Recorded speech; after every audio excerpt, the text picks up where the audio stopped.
Hey, hello everyone, welcome back to my channel English with Nazmin. बिस्मिल्लाहिर्रहमानिर्रहीम, अस्सलाम वालेकुम। कैसे हैं आप सब? इंशाल्लाह बहुत अच्छे होंगे। देखिए, आपने इस तरह के सेंटेंसेस बहुत सुने होंगे और आप बोलते भी होंगे, but in Hindi, not in English. तो बस आज हम बात करने वाले हैं इन्हीं सेंटेंसेस के बारे में, वो भी इंग्लिश में। जानेंगे कि हम इन सेंटेंसेस को किस तरीके से फॉर्म कर सकते हैं, किस तरीके से इन सेंटेंसेस को हम बना सकते हैं। ठीक है, देखिए, मैं गिरते गिरते बच गया, वह डूबते डूबते बचा, या फिर वह मरते मरते बची, आज हम पिटते पिटते बचे, आज हम पकड़ते पकड़ते बचे। इस तरह के सेंटेंसेस होते हैं। इसमें क्या होता है, देखिए, आप अगर मेन फोकस करेंगे दैट मैं गिरते गिरते, आपका जो भी एक्शन हो रहा है उसको हम 2 टाइम रिपीट करते हैं। लेकिन क्या अगर आप ये सोचते हैं कि जैसे यहाँ पर ये 2 टाइम रिपीट हो रहा है, तो क्या इसी तरीके से ये हमारे इंग्लिश के सेंटेंसेस में भी 2 टाइम रिपीट होगा? So not at all guys. इसके लिए हम यूज़ करते हैं दो डिफरेंट स्ट्रक्चर का। मैं इसके लिए आपको 2 रूल्स बताऊंगी, तो आपको भी जो भी बेस्ट होगा वो आप यूज़ कर सकते हैं। लेकिन उसके लिए वीडियो में आपको एंड तक बने रहना ज़रूरी होगा, क्योंकि ये बहुत ही क्रूशियल वीडियो है आप लोगों के लिए। ओके, देखिए, इस और ये होता क्या है, मतलब कि ये सबसे पहले मैं आपको अगर बताकर चलूं दैट बस होने ही वाला था लेकिन नहीं हुआ। देखिए, ये क्या होता है कि ये इस तरह के जो हमारे सेंटेंसेस होते हैं बस होने ही वाले थे बट ये नहीं हुए। हमारा ये एक तरीके से इस तरीके का सेंटेंस होता है, मतलब आपका कोई काम होने वाला तो था but it hasn't done yet, वो नहीं हुआ, वो आपका रह गया है होने से। ठीक है, तो यही होते हैं हमारे इस तरीके के सेंटेंसेस। सबसे पहला है, देखिए, इसके अंदर हम रूल के बारे में बात करेंगे, तो ये 2 तरीके के रूल से हम इसको बना सकते हैं। फर्स्ट रूल है आपका, देखिए, जिसमें हमारा subject plus almost and verb की सेकंड फॉर्म आपकी यूज होती है। वर्ब की सेकंड फॉर्म क्या होती है? You know very well that verb की first form, second form, third form, fourth form, fifth form आपकी होती है। तो वही उसमें आपको कौन सी पुट ऑन करनी है? वर्ब की सेकंड फॉर्म को आपने इसमें यूज करना है, if you will use this rule. Okay, और जो देखिए ये ऑलमोस्ट का जो हम यूज करेंगे ना, जो वर्ब किस लिए यूज करेंगे? जो हमारा एक्शन हो रहा है ना, जैसे कि खाते खाते, पिटते पिटते, इसके लिए ये हमारा उसी को ही हमें वर्ब में सेकंड फॉर्म में यूज करना है। और ऑलमोस्ट मतलब कि बच गया, ये रहते रहते हो गया आपका। सेकंड वन रूल है आपका, देखिए, subject plus was were plus save from plus verb के साथ में इसमें आईएनजी आपने ऐड करनी है। देन लास्ट में आपके क्या आ जाएंगे? जो भी आपके अदर वर्ड होते हैं in your sentence. Subject, subject के अकॉर्डिंग हमें वॉज एंड वर, ठीक है, ये 2 चीज का हम यूज कर रहे हैं। हमें इसमें वॉज एंड वर का यूज क्यों कर रहे हैं? क्योंकि ये हमारा काम पास्ट को रिफॉर्म कर रहा है। ठीक है, पास्ट वाले सेंटेंस की स्टेट को यहाँ पे रिप्रेजेंट कर रहा है, जिसकी वजह से हमें ये यहाँ पर वॉज एंड वर को यूज करना है। इज अमार, विल या शैल वगैरह का हम इसमें यूज नहीं करेंगे, वॉज एंड वर का यूज करेंगे, क्योंकि ये होने वाला था। You are talking about your past, not your present, not your future. So that's why we will use was and were, and we will use was and were according to our subject. Okay, बाकी saved from ये आपने definitely use करना है। And जो भी आपका action word होगा, ठीक है, एक्शन वर्ड क्या, जैसे कि खाते खाते, पिटते पिटते, रहते रहते, इसके लिए। बाकी अदर वर्ड अगर आपका उसके अंदर एड ऑन है, जैसे कि आज, कल, परसों, या तुमसे, मिल जाए। क्लियर?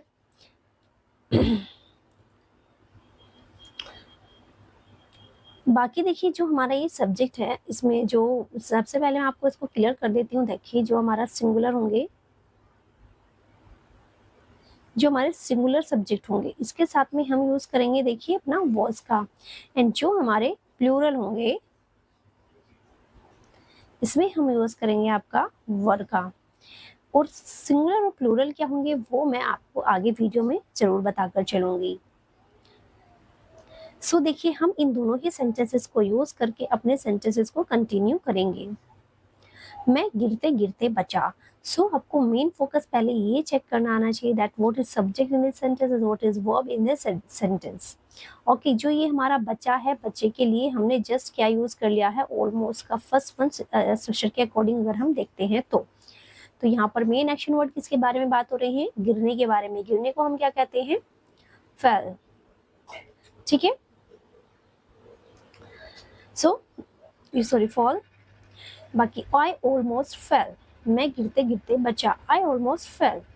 आई ऑलमोस्ट सब्जेक्ट के जस्ट बाद आपने ऑलमोस्ट का यूज करना है और वर्ब की सेकेंड फॉर्म हमने अपनी फेल का यूज कर लिया है। क्लियर? अब इसको हम सेकेंड रूल के अकॉर्डिंग भी देख लेते हैं। I was saved from falling. I was saved from falling. And I have already told you that we will use was and were according to your subject. Okay, I was saved from falling. बाकी हमने कुछ add on नहीं किया। saved from हमारा मैं आपको rule में already mention कर चुकी हूँ। एंड falling आपका ये वर्ब है, तो वर्ब के साथ में हमने इसमें ing यूज कर लिया। So we have no other word in this sentence. So here I don't use another word. Okay. बाकी अब देखिए यहाँ पर मैंने आपको गिवन किया है दैट वोज हम कब यूज करेंगे, सिंगुलर सब्जेक्ट के साथ में। सिंगुलर सब्जेक्ट आपकी क्या होती है, आई, ही, शी, इट, नेम। आई मैं, ही बॉय के लिए यूज करेंगे वह, शी फॉर गर्ल वह, इट ये, नेम गर्ल बॉय या फिर whoever, यहाँ पर नेम आपका आ जाएगा। वर्ब, वर्ब में क्या आ जाएगा आपके, देखिए प्लूरल सब्जेक्ट्स आ जाएंगे। यहाँ पे जितने भी आपके प्लूरल सब्जेक्ट्स होते हैं, प्लूरल का मतलब होता है कि भाई एक से ज्यादा, मतलब कि एक के साथ में जब आपके दो हो, तीन हो, उसके आगे आप कितने भी हो सकते हैं, तो उसी के अकॉर्डिंग हम यहाँ पे यूज करते हैं वर्ड्स का। सो यू, तुम, दे, वे, वी, हम। क्लियर है? नाउ वह डूबते डूबते बचा। देखिए वह ये यहाँ पर हमारा यहाँ पे कैसे पहचानिए कि हम यहाँ पे शी का यूज करें या शी का। सबसे पहले आप अपने सेंटेंस को कंप्लीटली पढ़िए। कंप्लीटली पढ़ने के बाद में आपका जो लास्ट वर्ड होता है, ठीक है, कौन सा, मैंने एंड वाला वर्ड के बारे में बात की है, बचा। अगर यहाँ पे बच्ची होता तो इट मीन्स दैट ये आपकी गर्ल है, but it is your boy, तो यहाँ पर हम ही का यूज करेंगे। वह डूबते डूबते बचा। He almost drowned. He almost drowned. और इसकी जो हम देखिए प्रोनाउंसिएशन है, इसको हम drowned नहीं कहेंगे, इसको हम कहेंगे drawn, drawn. क्लियर? क्योंकि drawn ये इसका मीनिंग होता है डूबना। ये आपकी सिंपल फॉर्म होती है, वर्ब होती है नॉर्मली। बाकी ईडी लगाने के बाद में हमने इसको सेकंड फॉर्म में कन्वर्ट कर दिया है। अब सेकंड के अकॉर्डिंग देख लेते हैं। सेकंड रूल के according, he was saved from drowning. He was saved from drowning. वह मरते मरते बची। सो देखिए वह, अब यहाँ पर आप पहचान सकते हैं ना इजीली दैट बची आ रहा है, तो it means that she, it is she not ही। वह मरते मरते बची। She almost dead, she almost dead. ठीक है, डाई जो होती है हमारी, डाई का मीनिंग क्या होता है, मरना। ठीक है, तो यहाँ पर हमने डाई का डेड कर लिया है, तो ये क्या हो जाएगा हमारा second form. Now come to the by next one rule, she was save from dying. She was save from dying. वह मरते मरते बची, तो ये आपका सेम अकॉर्डिंग इसके हो गया। ठीक है, she was save from dying. Next देखिए, आज हम पिटते पिटते बचे। आज देखिए, अब हमारा यहाँ पे अगर मैं बात करूँ अदर वर्ड, ये हमारा जो है ना आज, दिस इज जो अदर वर्ड, तो इसको बनाते वक्त आपको बहुत ज़्यादा फोकस रखना है यहाँ पर, और ये चेक करना है दैट कि मैं इसको कहाँ पर और कब हम यूज़ कर सकते हैं। एक्चुअली में क्या होता है कि हम इस तरीके के जो हमारे वर्ड होते हैं ना, आज हम पिटते पिटते बचे, आज का या फिर डे के बारे में अगर हम जानते हैं, तो ये हम सेंटेंस से पहले और सेंटेंस के एंड में यूज कर सकते हैं। ये today we almost bitten, today we almost bitten. So today मैंने पहले यूज कर लिया है। ये क्या होता है, हम एज अ इसको प्रीफिक्स भी यूज कर सकते हैं और एज अ सफिक्स भी यूज कर सकते हैं। प्रीफिक्स क्या, ये आपका मेन सेंटेंस है। ठीक है, मेन सेंटेंस है।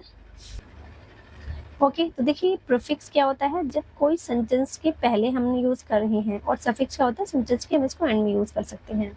ठीक है, so today we almost bitten, and you can make this sentence that like we almost bitten today. So next हमारा we were saved from beating today. We were saved from beating today. Sorry, देखिए मैंने यहाँ पे दोनों तरीके से आपको बता दिया। मैंने पहले यूज कर लिया है टुडे को, एंड यहाँ पर इस सेंटेंस में हमने एंड में यूज कर लिया है टुडे को। नेक्स्ट वन है देखिए हमारा, आज हम पकड़ते पकड़ते बचे। पकड़ते का क्या होता है मीनिंग, देखिए हमारा कैच। ठीक है। बट इसकी सेकंड फॉर्म के बारे में अगर हम बात करें, that the second form is your caught. Second and third form इसकी हमारी कॉट होती है। So we almost caught, we almost cot.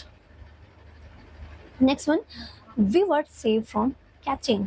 It's not caughting नहीं होगा, ये हमारा कैचिंग, क्योंकि आप अच्छे से जानते हैं जब भी हम किसी भी वर्ड के साथ में आईएनजी को यूज़ करते हैं तो वो हम फर्स्ट फॉर्म के अकॉर्डिंग करते हैं, मतलब जो आपका मेन वर्ब होती है, मेन वर्ब के हिसाब से ही हम उसमें आईएनजी ऐड कर देते हैं, मतलब फर्स्ट वर्ब में, वर्ब की फर्स्ट फॉर्म में।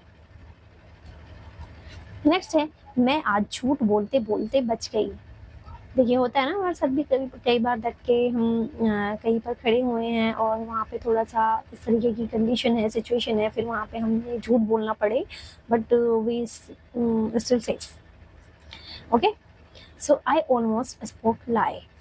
स्पोक, स्पीक, स्पोक, ठीक है, स्पीक एंड स्पोक इसकी सेकेंड फॉर्म। मैं आज झूठ बोलते बोलते बच गई। देखिए इसमें हमारा ये अदर वर्ड है, ठीक है, इसमें क्या है अदर वर्ड, लाई, क्या बोलते बोलते बचे हो आप, झूठ। सो ये हमारा अदर वर्ड हो गया है। नेक्स्ट वन है आई वॉज सॉरी। इसके अंदर हम देखिए टुडे को लगाना भूल गए हैं, दैट आज, इसमें आप यहाँ पर टुडे लगा लीजिए। I was safe from speaking line today, ठीक है, I was safe from speaking line today. अब देखिए हमारा है प्रैक्टिस टाइम, जिसके अंदर आपको मैं कुछ सेंटेंसेस दे रही हूँ। सो हाल ही में आप देखिए इन सेंटेंसेस को यूज़ करें। अगर आप देखिए ये चाहते हैं दैट कि आपको मैंने अपने सेंटेंसेस दे दिए, then you will just use these sentences only. So it's not enough guys, because you have, if you want to be learn English definitely ना, so you have to be practice more and more practice. Just इसी तरीके के आप related sentences बनाना शुरू कीजिए, तो definitely इंशाल्लाह आप बहुत जल्दी ही अच्छे से इंग्लिश बोल पाएंगे, ये मैं आपको विश्वास दिलाती हूँ। देखिए अगर आप यहाँ तक आ गए हैं तो मेरे चैनल को आप सब्सक्राइब करके चलिए, लाइक करके चलिए, शेयर करके चलिए अपने दोस्तों तक भी। ओके, मिलते हैं हम नेक्स्ट वीडियो में। Bye bye, take care.